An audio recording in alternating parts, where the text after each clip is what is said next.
আমারে বসে যখন ছুটি দেবে তখন দায়িত্ব হবে নাকি? আমি তো আর একজনের চাকরি করি, আমি তো আর তোমার চাকরি করি না, পরের চাকরি করি, পরের দিনে আমি চলি। তো তোমার ফোন কই? ফোন আমার অফিসে ডয়ারে ছিল। ফোন যে দিলাম কতগুলো, ফোনটা তো এক মিনিট মানুষ কথা বলতে পারে না, এক বসে ফোনটা ধরতে দেয় না তোমারে। বসে বাইরে ছিলাম আমি, মোবাইল রেখে আমি বাইরে গেছি, বসে বাইরে পাঠাতে বাইরে গেছি আমি। তোমার ফোন ডয়ারে থাকে, সাইলেন্ট থাকে। তুমি একলাই চাকরি করো, আর তো দুনিয়া কেউ চাকরি করে না।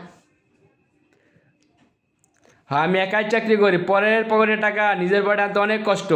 তোমরা তো একটু পরবারে ফোন দিয়ে খাবা, এটা আনো সেটা আনো, না আনলে একদিন একটা বাজার না পাইলে তো মুখ আমদার করে ঘরে বসে থাকো, ঠিক না? তারপরে কি করো তোমরা মেয়ে মানুষ? ফ্যামিলির কাছে ফোন দিয়ে জানাও আপনার ছেলে ইনকাম করে কি করে, বাজার আনে না, এটা আনে না সেটা আনে না।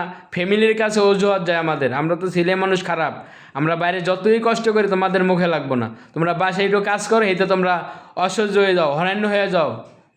ওই সে চুপ তো করলা, তোমার কথা, তোমার ডায়লগ। হ্যাঁ, তো আমি ডায়লগ, আমি একাই ইনকাম করে সবার মুখে আমি হাসি ফোটাতে চাই, মা বাপ ভাই বোন সবাই নিয়ে আমি সুখে থাকতে চাই। তোমার নিয়ে যদি ব্যস্ত থাকি, তোমার সাথে কথা বলি, পরের চাকরি কখন করবো? এখন তো নিজেদের ভবিষ্যৎ করার সময় নাকি? হ্যাঁ করো ভবিষ্যৎ, সমস্যা নাই। বোর দিক কোনো খেয়াল নাই। না, বৌদিক খেয়াল রাখি না, সপ্তাহে একদিন ছুটি পাই, সেদিন তোমার নিয়ে ঘুরতে যায়, তোমাদের সময় তাও তোমার সময় হয় না। তাহলে তুমি একটা ভালো ছেলে দেখে বিয়ে হবে, তার চাকরিজীবী, সকাল 10টায় যায় তো 5টার ভিতরে বাসায়, তো সেই ছেলেই দরকার। আমার মতন গরিব ঘরের ছেলের সাথে তোমার তো মানায় না। আমি তো একটা ফকিনির পোলা, আমার তো সারাদিন কর্ম করে খাইতে হয়, ঠিক না? তা তোমার বলছি নাকি যে মানায় না? অবশ্যই তোমার কথা তাই তো মনে হইতেছে আমার, নাকি? তুমি বলতে আছো সারাদিন ফোন ধরি না কেন, ওদিকে অফিসের অজুহাত দিতে হয়, বসে বলে এটা সেটা, বাসায় এলে তোমার অজুহাত, কেন এত কথা আমি শুনতে যাবো বলো? হয়েছে না, চুপ থাকো।